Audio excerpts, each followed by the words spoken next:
Je vous ai laissé la dernière fois après avoir reçu l'invitation au mariage de ma camarade de pension Charlotte, que les filles de la classe appelaient bêtement Boulotte en raison de son embonpoint. Le mariage de Charlotte et d'Oscar, son fabricant de chocolat, avait donc lieu fin janvier 1931. Nous avions fait le déplacement en force puisque j'étais accompagnée de mes 5 enfants ainsi que de mes fidèles Iris et Marie-Antoinette pour me seconder. Maman, qui connaissait Charlotte depuis que j'étais en classe avec elle, était également du voyage, ayant laissé son Mike pour 2 jours. Enfin, Claudine et Andrew complétaient la joyeuse troupe. Ces derniers avaient préféré laisser leurs 3 enfants aux parents de Claudine, car ils avaient envie pour une fois de passer quelques jours en amoureux. Nous avions donc pris le train pour la Belgique, tous ensemble, nous répartissant en 3 compartiments. Or, un phénomène curieux se produisait lorsque les autres voyageurs passaient dans le couloir à la hauteur du compartiment dans lequel se trouvaient Maman, Flora et Rocky. Les gens fronçaient soudain le nez et les sourcils puis regardaient d'un air dégoûté à l'intérieur, ahuris de voir que l'odeur nauséabonde qui s'en dégageait pouvait potentiellement venir d'une femme aussi jolie et raffinée que ma mère ou de l'un des 2 enfants tirés à 4 épingles et semblant propres comme des sous-neufs. L'explication était simple. Notre amie Charlotte avait fait découvrir à son fiancé Oscar lors d'un séjour en France une variété de fromages venant de diverses régions. Et le chocolatier belge était tombé fou amoureux du camembert normand. Charlotte nous avait donc passé commande d'une 12aine de ces fromages venant d'une ferme voisine du Petit Plaisir. Et maman avait la charge de les convoyer dans un ravissant panier en osier qui garderait probablement éternellement cette odeur fleurie. Rocky et Flora jubilaient en voyant les gens se décomposer en passant dans le couloir. Arrivé à la gare, Oscar, le futur mari, nous avait fait envoyer 3 taxis. Et cela nous amusa beaucoup de voir la tête du chauffeur, qui ouvrit la portière à maman totalement sous le charme avant qu'elle ne monte dans son automobile, et parfaitement écœuré et pressé de se débarrasser d'elle dès l'arrivée devant la maison des jeunes mariés. Nous fûmes accueillis par Oscar, qui possédait cette très belle demeure familiale dans les environs de Liège, suffisamment grande pour nous loger tous. Mais quelle ne fut pas notre surprise lorsque Charlotte vint le rejoindre sur le perron. Claudine et moi, qui n'avions pas revu notre amie d'enfance depuis plus d'1 an, nous attendions à la retrouver plus ronde que jamais, ayant supposé que la proximité continue avec des boîtes de chocolat n'aurait pas arrangé son embonpoint. Or, c'est une jeune femme mince et rayonnante qui se tenait sur les marches de l'escalier et nous eûmes un peu de peine à la reconnaître. Rocky, qui avait vu Charlotte plusieurs fois depuis qu'il était tout petit, lui posa, avec son tact habituel, la question qui nous brûlait tous les lèvres. « Pourquoi t'es plus grosse comme avant ?» Charlotte, loin d'être offusquée, nous expliqua que depuis qu'elle avait trouvé l'homme qu'il lui fallait, elle n'avait plus besoin de compenser un manque d'amour par la nourriture, et que finalement l'océan de chocolat qu'elle voyait au quotidien avait plutôt fini par l'écœurer et l'éloigner des sucreries. « Hélas, j'ai été trompée sur la marchandise, car les rondeurs de ma dulcinée ont fondu comme neige au soleil !» s'exclama son futur mari. Mais son grand sourire et la façon dont il la couvait du regard en disant cela ne laissaient aucun doute sur les sentiments amoureux intenses qu'il éprouvait pour Charlotte. Ils formaient un couple adorable tous les deux et leur émerveillement à s'être trouvés faisait plaisir à voir. Oscar, veuf depuis 5 ans, n'avait pas eu d'enfant avec sa première épouse, qui était de santé fragile et de caractère visiblement difficile, ce qu'il nous avait laissé entendre à demi-mot. J'espérais sincèrement qu'avec Charlotte, cette force de la nature toujours joyeuse, il pourrait connaître le bonheur d'être parent. Le mariage fut à la fois grandiose et follement sympathique, car les Belges ont un tempérament fait pour la fête et le rire. La cérémonie religieuse eut lieu à la collégiale Saint-Barthélemy de Liège, dont les murs rouges et crème si originaux pour une église rayonnaient sous le soleil. Ensuite, 2 frères, amis d'Oscar, qui possédaient une grande brasserie en ville, avaient réservé leur établissement pour les invités de la noce. Et nous retrouvâmes donc 300 personnes pour festoyer autour de grandes tables bruyantes et joyeuses. C'était un festival de boudins blancs, de rognons et autres boulets liégeois. Bref, une série de plats qui vous tenaient au corps pour les jours suivants, ce qui, dans l'absolu, m'aurait enchanté. Mon seul souci était qu'ils étaient tous à base de viande et je n'osais pas jouer les troubles-fêtes le jour du mariage de Charlotte, en lui rappelant que depuis mon enfance, je ne parvenais pas à avaler une seule bouchée d'un animal mort. Je m'apprêtais donc à me jeter sur la corbeille de pain. Mais mon adorable amie, qui avait partagé avec moi tant de repas dans le réfectoire glacé de la pension des sœurs, se souvenait parfaitement de cette particularité. Et elle me fit apporter une énorme assiette des meilleures frites que j'ai jamais mangées, ce qui fit remonter mon moral en flèche illico. Évidemment, les enfants y ont droit aussi pour leur plus grand plaisir. La bière coulait à flot et je devais régulièrement jeter un œil à Flora et Rocky qui, à 12 ans et 7 ans, attrapaient les chopes qui passaient sous leur nez pour lécher la mousse comme le faisaient leurs petits voisins de table belges qui buvaient ça comme du petit lait. Quant à Saskia, lorsqu'elle découvrit le chocolat liégeois qui clôturait le repas, je compris qu'elle avait trouvé à 5 ans le dessert de sa vie et cela ne s'est jamais démenti par la suite. Après le déjeuner, un orchestre nous fit danser pendant des heures, puis nous rentrâmes ensuite fourbus chez Oscar et Charlotte pour un dîner en plus petit comité au cours duquel nous apprîmes à découvrir la famille d'Oscar, qui était à l'image de la population belge, chaleureuse et accueillante.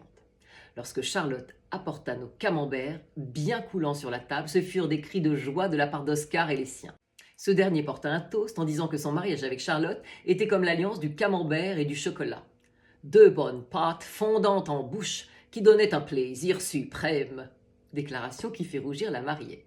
C'était le grand-père d'Oscar dont le portrait trônait dans l'escalier qui avait créé la première minuscule chocolaterie dans une petite rue de Liège. Il venait d'une famille de pâtissiers et très jeune, il était tombé dans la marmite à chocolat au sens propre du terme en voulant voir de trop près comment celui-ci fondait. Dieu merci, son père l'avait rattrapé immédiatement avant que sa tête ne finisse dans une marée brûlante de cacao fondu.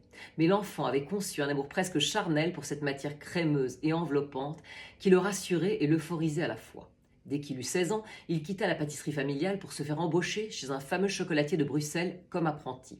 Puis à l'âge de 20 ans, la tête pleine de nouvelles idées créatrices et de parfums originaux, il avait embarqué la fille de son patron sous le bras, avec l'accord de ce dernier, et avec ses économies avait ouvert sa première chocolaterie à Liège. Les deux amoureux étaient courageux et créatifs, et très vite leurs chocolats fourrés, très originaux, commencèrent à se faire une réputation qui ne cessa de grandir.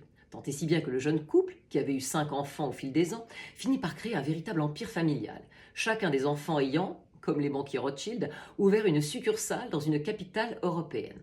Le charmant Oscar était le fier descendant de celui qui était resté en Belgique.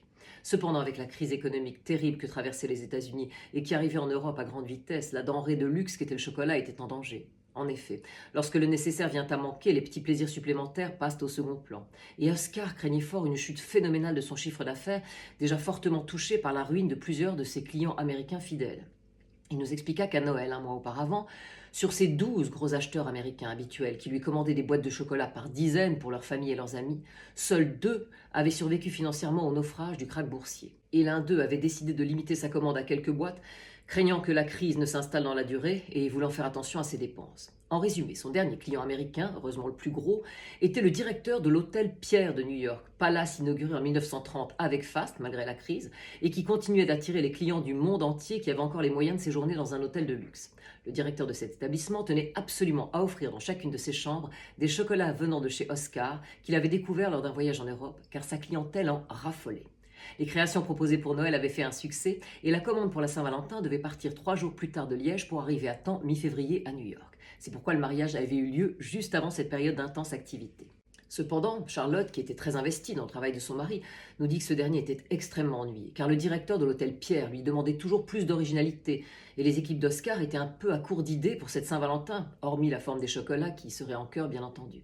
Chacun de nous se mit à proposer des mariages plus ou moins heureux de divers parfums associés au chocolat. La fraise, la cerise, l'orange, le porto, le whisky. Mais à chaque fois, Oscar nous répondait qu'il avait déjà créé tout ça et qu'il fallait quelque chose de vraiment original. Nous étions donc en pleine réflexion au moment où le jardinier de la maison entra en courant dans le salon, malgré l'heure tardive, en annonçant que la chienne Oula avait mis au monde une portée de petits chiots à l'instant dans la cabane du jardin. En une seconde, tout le monde fut dehors, et nous nous collâmes à la vitre de la cabane pour assister émerveillés au premier contact de la jeune chienne avec ses bébés. Oula était un berger belge léquenois, une race qui était très courante jusque dans les années 30 en Belgique, mais que nous ne connaissions pas en France. C'était une sorte de petit berger allemand, mais avec un poil très dru et frisé, et une drôle de bouille. Sur les 8 chiots, 7 étaient de la même couleur que la mère, c'est-à-dire fauve, avec quelques traînées noires et blanches. Mais le 8e était étonnamment tout blanc et semblait un peu mis à l'écart par le reste de la fratrie, ce qui attendrit immédiatement mes enfants. En particulier mon petit Tao, qui sortit de sa réserve habituelle pour manifester bruyamment son envie de s'approcher de lui. Je dois préciser que mon adorable Bouddha miniature, qui venait d'avoir 3 ans, ne parlait toujours pas. Cela m'inquiétait évidemment, ainsi que Kuon, son papa et le reste de la famille. D'autant plus que mes 3 aînés, Flora, Rocky et Saskia, avaient parlé dès l'âge de 2 ans et demi. Les 2 filles de manière enfantine mais très compréhensible, et Rocky avec le talent oratoire d'un membre de l'Académie française, bien entendu. Au petit plaisir, nous étions tous de grands bavards, et les enfants étaient stimulés de tous les côtés, de sorte qu'ils se joignaient naturellement aux conversations dès leur plus jeune âge. Mais de la bouche de mon petit Tao ne sortait aucun mot. Cet enfant qui semblait pourtant ne pas perdre une miette de ce qui se disait, s'exprimait la plupart du temps par un sourire placide ou un froncement des sourcils, ou encore un éclat de rire devant les facéties de ses frères et sœurs, et seulement des petits grognements lorsqu'il était en colère ou très excité par quelque chose, comme à ce moment précis devant le petit chiot. Lorsque Kuon était au château, il essayait par tous les moyens de faire parler son fils, lui faisant répéter des mots chinois avec de petites images correspondantes. Tao le regardait avec amour et bienveillance, mais ne pipait mot. À cette époque, lorsqu'un enfant ne parlait pas, les gens avaient vite fait de le taxer d'idiot ou d'attardé. Je savais bien en voyant le regard plein d'intelligence et de vivacité de mon fils que son cerveau fonctionnait parfaitement bien. J'avais consulté plusieurs médecins spécialistes du langage, mais dès qu'ils préconisaient une méthode contraignante, voire traumatisante pour obliger mon fils à parler, je partais en courant avec mon petit garçon sous le bras. Épiphanie, qui connaissait très bien Albert Einstein, grand ami de mon grand-père, me répétait de ne pas m'inquiéter car Albert n'avait parlé qu'à 4 ans et cela n'avait pas empêché d'avoir le cerveau bien fait. Cela me rassurait en effet, et à tout hasard, je laissais traîner sous le nez de mon fiston les cahiers de mathématiques de Flora, au cas où. Tao parvenait d'ailleurs parfaitement bien à communiquer avec les autres, même sans parole, et nous espérions tous qu'un jour un déclic se produirait, ce qui l'amènerait à s'exprimer par des mots. Je crus que ce jour était arrivé en voyant la frénésie qu'il manifesta devant ce petit chiot blanc, qui ne parvenait pas à téter sa mère car les autres ne lui laissaient pas de place. Nous eûmes toutes les peines du monde à ramener Tao à la maison car il ne voulait pas quitter la cabane des chiens et il n'arrêtait pas de pleurer à chaudes larmes, jusqu'à ce que Charlotte le regarde dans les yeux et lui dise que s'il le voulait, ce petit chien serait à lui. Arrêt immédiat des pleurs et écoute maximale de la part de Tao. Charlotte me demanda si j'étais d'accord, et devant 2 petits yeux noirs bridés qui me regardaient farouchement, je n'ai pu qu'acquiescer. De toute façon, nous avions déjà 8 chiens à la maison qui faisaient partie intégrante de la famille, nous n'étions plus à ça près. Soupir de soulagement de la part de mon petit Bouddha. Charlotte lui expliqua qu'en revanche, si le petit arrivait à téter, nous ne pourrions pas le séparer de sa maman avant plusieurs semaines. Fronçage de sourcils asiatiques. Mais qu'elle viendra en personne nous amener le petit chien dans quelque temps au château. Toutefois, si la chienne Oula le laissait à l'écart, il faudrait d'urgence le mettre au biberon et dans ce cas, nous pourrions emmener le chiot avec nous dès le surlendemain, à condition de lui prodiguer des soins intensifs. Et Marie-Antoinette répliqua qu'elle connaissait autant les animaux que les bébés et le moyen de les rendre pétantes de santé, les uns comme les autres, ce dont personne ne doutait. Le lendemain, Oscar devait nous faire visiter sa chocolaterie, source de joie intense pour les enfants, mais aussi pour les adultes. Cependant, le mari de Charlotte était, malgré son naturel enjoué, très soucieux de sa nouvelle commande pour l'hôtel Pierre de New York. S'il venait à perdre ce client avec la crise monumentale qui arrivait, la chocolaterie serait dans une situation financière très difficile. Or, renouveler sa gamme de chocolat tous les 6 mois était un challenge terrible, surtout que le prix des fèves de cacao et des fruits secs avait énormément augmenté. Il fallait donc trouver une idée originale et peu coûteuse dans les jours qui venaient, et les équipes d'Oscar n'étaient pas satisfaites des résultats obtenus. Toutefois, lorsque nous arrivâmes à la chocolaterie, les soucis d'Oscar nous passèrent totalement au-dessus de la tête tant nous fûmes enivrés dès la porte par l'odeur si délicieuse du cacao. Flora, dont le nez s'était sans cesse affiné depuis notre séjour à Grasse quelques années auparavant, se pâmait en reconnaissant les effluves de noisettes, de pralines, de caramel ou de grains de café mélangés au chocolat. Les enfants furent accueillis comme des princes et eurent le droit de déguster toutes les sortes de douceurs et d'assister à chacune des étapes de la transformation, depuis la torréfaction de la fève de cacao brute jusqu'au mélange avec les autres ingrédients, puis le versement dans des petits moules de formes différentes et enfin le refroidissement et la mise en boîte des merveilleuses friandises. Nous étions tous subjugués par la variété des saveurs que nous avions découvertes et les assemblages inattendus qui enchantaient nos papilles et affolaient nos cavités sublinguales. Oscar nous demanda de lui donner toutes les idées de mélange qui nous passaient par la tête, mais nous étions un peu à court car il nous semblait que ses équipes avaient déjà fait tous les mélanges possibles. Rocky proposa bien un chocolat au camembert qui retint l'attention d'Oscar 1 minute, mais tous ensemble, après avoir tenté d'imaginer le goût obtenu, nous fîmes une grimace atroce. Charlotte était très ennuyée pour son mari et nous très désolés de ne pas avoir plus d'idées. Mais soudain, ma petite Saskia soupira en disant que son rêve serait d'avoir une boîte de chocolat qui aurait exactement le goût du chocolat liégeois glacé qu'elle avait dégusté à la fin du mariage, avec la crème chantilly, précisa-t-elle. 2 minutes plus tard, Oscar remettait son chapeau sur la tête et nous quittait précipitamment, non sans avoir dit à Saskia que s'il parvenait à réaliser ce qu'elle proposait, le résultat serait sûrement époustouflant. Il ajouta que même en cas d'échec, l'idée était fabuleuse et il la remercia du fond du cœur.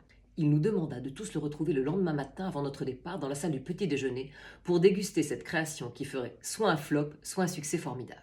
Le lendemain à 8h du matin, nous étions tous au garde à vous pour découvrir les fameuses bouchées au chocolat fourrées d'une crème mousseuse et aérienne comme la chantilly et dont le goût était en tout point celui du chocolat liégeois. C'était tout simplement à se pâmer.